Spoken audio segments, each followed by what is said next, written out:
Hi everyone, my name's Charlie and I've helped over 150 people win their PIP claims and I received PIP myself. I'm going to explain to you how the 4-point rule specifically targets mental health conditions within the scoring system. I think this video is going to upset a lot of people, but I believe, and I think you will by the end of the video, that I'm right. Just a quick update.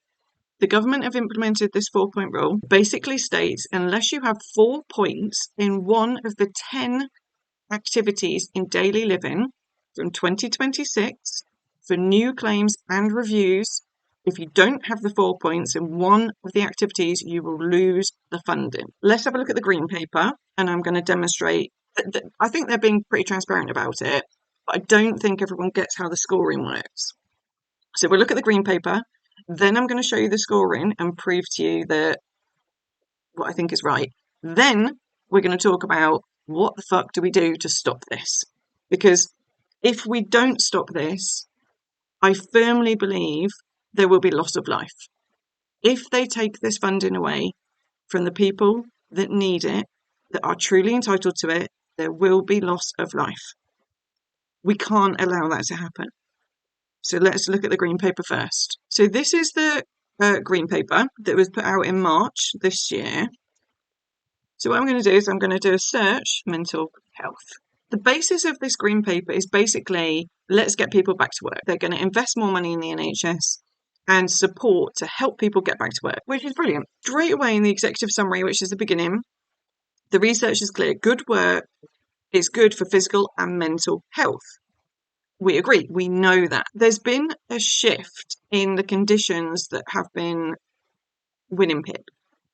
25% of working age disabled people have had a mental health condition as their main condition in 2023, 2024, up 18% from the 10 years previously. Part of that reason is that we speak about these things more. We are more educated, and COVID fucked a lot of people up, right?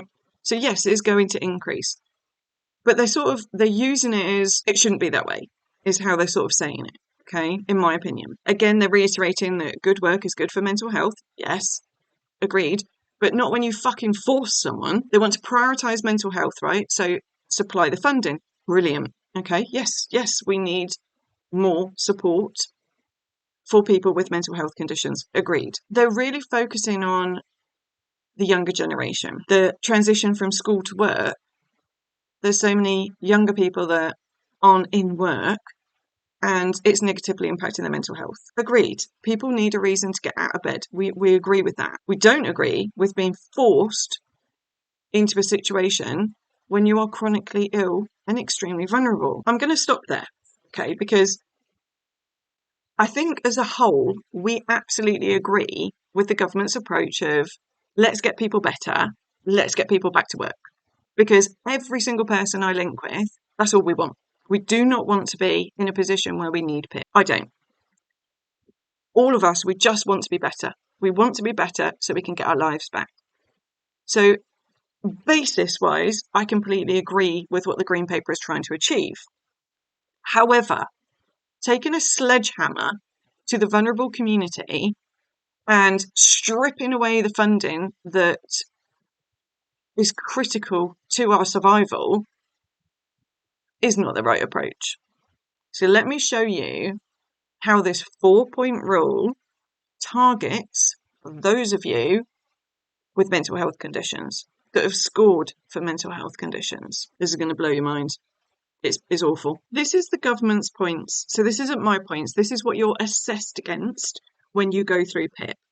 So I put this into a summary for us for the purpose of this video. Daily living is split into 10 categories. Preparing food, the only points you can get for depression and anxiety, which is what we're focusing on, 2 points. Do they actually give these points? Yes, they do. Okay. So most people will score 2. Right, taking nutrition, eating. The only points you can score in this is D, needs prompting, which is 4 points. Do they actually give these points? No, they don't, right?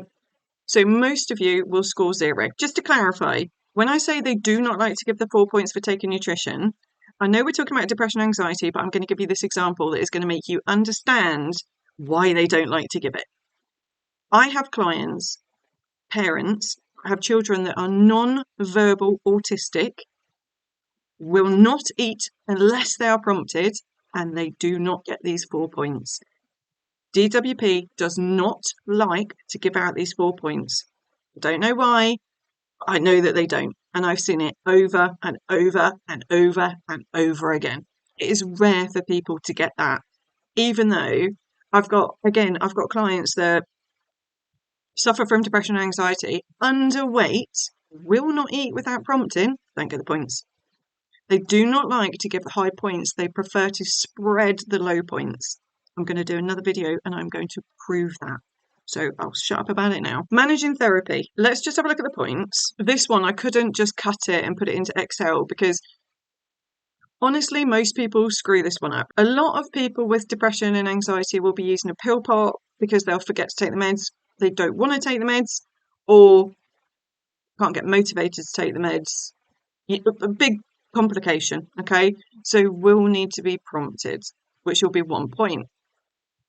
If someone is supporting you and prompting you, but for no more than 3.5 hours a week, is 2 points. More often than not, I see the 1 or 2 points, and that is for people with a severe depression, anxiety. It goes all the way up to over 14 hours a week, which is people only get that if they've got a registered carer. So I've put, do they give these points? Yes, sometimes 1 to 2 points. Yeah. Not only, normally. Okay. So hopefully people have got 2 points. Then we've got washing and bathing. The only points that you can get in this one is prompting, 2 points. Do they give the points? Yes, they do. So hopefully people have got the 2 points. Managing toilet. We're focused on depression and anxiety, so not applicable. Dressing, undressing, absolutely 2 points for prompting, for changing the clothes, putting on clean clothes. Do they give these points? Yes, they do. So most people end up with 2 points here.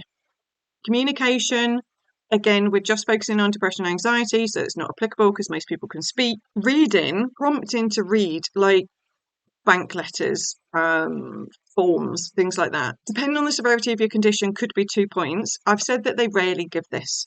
Okay, they don't often give this out, so most people won't have the 2 points here. If you have, well done. Mixing with, engaging face to face, so this is mixing with strangers. Quite often people score 2 points here, okay, for prompting. Making budget decisions, so this is sorting out your money. Most people with severe depression, you're so stressed out and worried about money and can't get motivated and it's overwhelming, need prompting, which is 2 points. And yes, they do give this out. So in total, it is possible to get enhanced in daily living when it comes to personal independence payment. Some people will only get standard. Let's just focus on points. Do you see how let's concentrate on this column. Okay, column D. See how this 4-point rule totally wipes out your funding. Funding gone. Simple. 4-point rule is absolutely, I believe, and I think now you've seen that, you can understand that they keep talking about mental health, that there's been so much of an increase, and we've got to do something about it. So that 4-point rule really nicely removes all your funding. It does impact some people with physical conditions that use aids. I'm going to do a separate video on that. I firmly believe, with everything I've read in the green paper, which I showed you earlier, if you're watching this because you've got mental health issues or you're looking after a loved one that has, it is targeting you, them. If they implement this, it's going to result in loss of life. It is. If you're watching this and you think that I'm being dramatic, oh, she's such a drama queen, you're so lucky. You're so lucky, and I'm so happy for you. Because if you think I'm being dramatic, then you have no fucking idea what the people are going through that are truly suffering from severe depression. You don't know. And I'm truly happy that you're not part of this chronic illness horror. That's the only way I can describe it. Anyone I talk to that suffers from severe depression, anxiety, would give up almost anything to be better. to be well. I do not think it is acceptable that to save some money, we ignore the risk, the loss of life, because it will happen. It will happen. People will take their own lives. We've got so many people that are balancing and only just still with us. We've got to fight this. It's not acceptable to risk those people's lives, as far as I'm concerned. And I know that there are many people out there trying to fight for us, fight for you. Don't forget right. So how the fuck are we going to fight this? Let's get into that.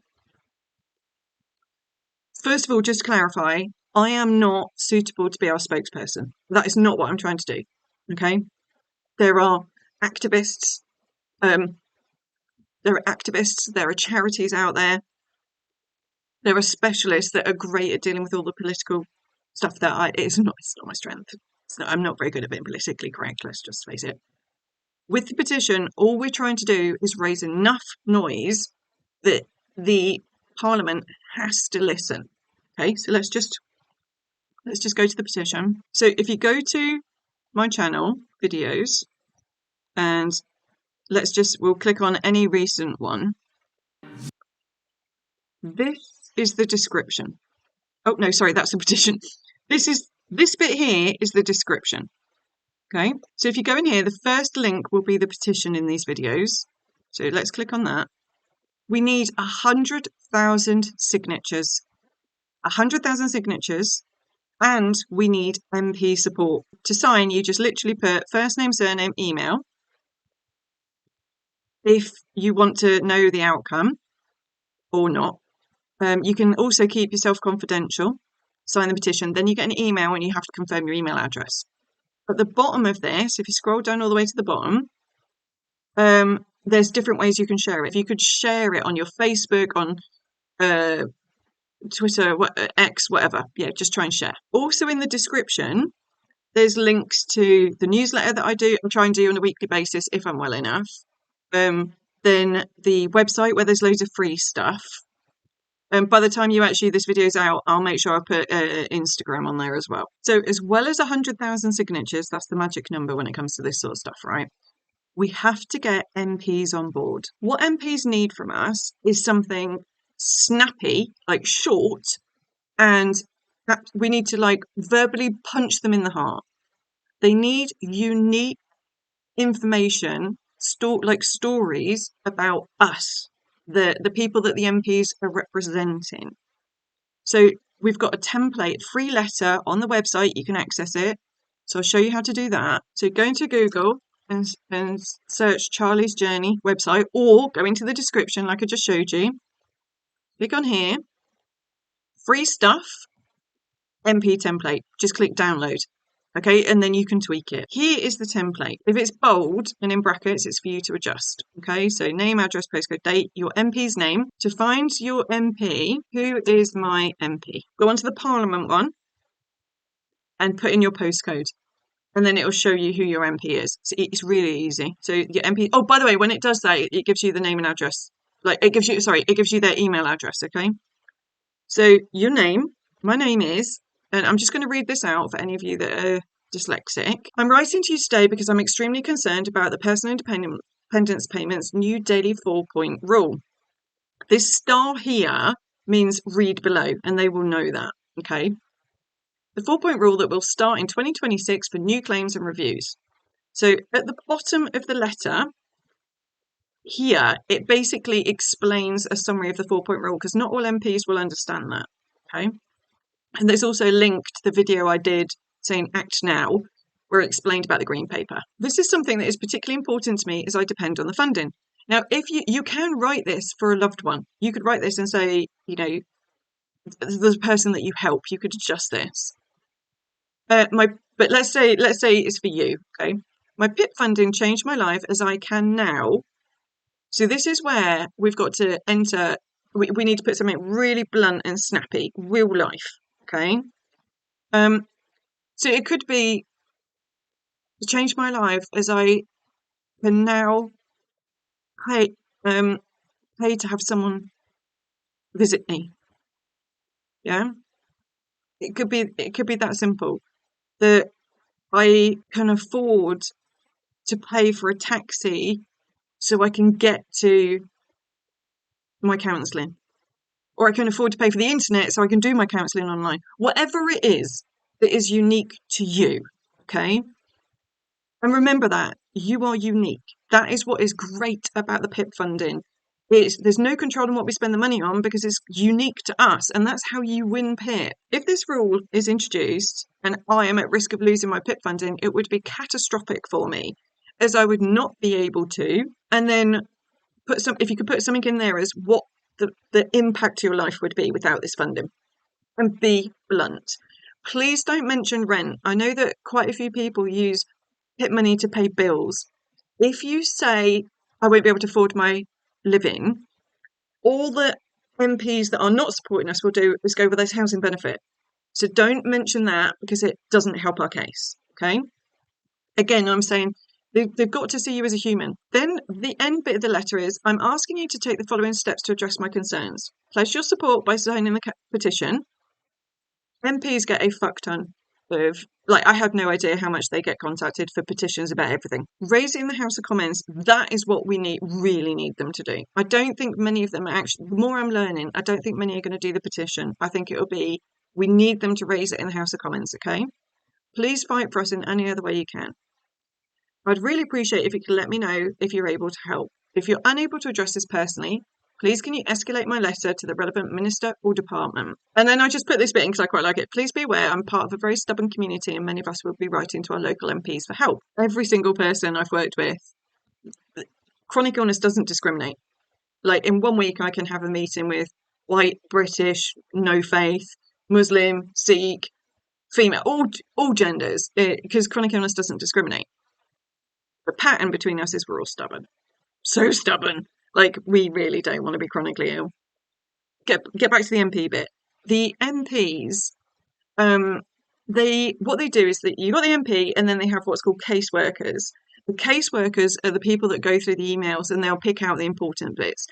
MPs, a lot of the MPs will have a look at the emails because they want to know what the people they represent are talking about. So we've got to keep these emails going. We've got to fight. All of us have got to fight. So please, please share the petition and let's start nagging the MPs.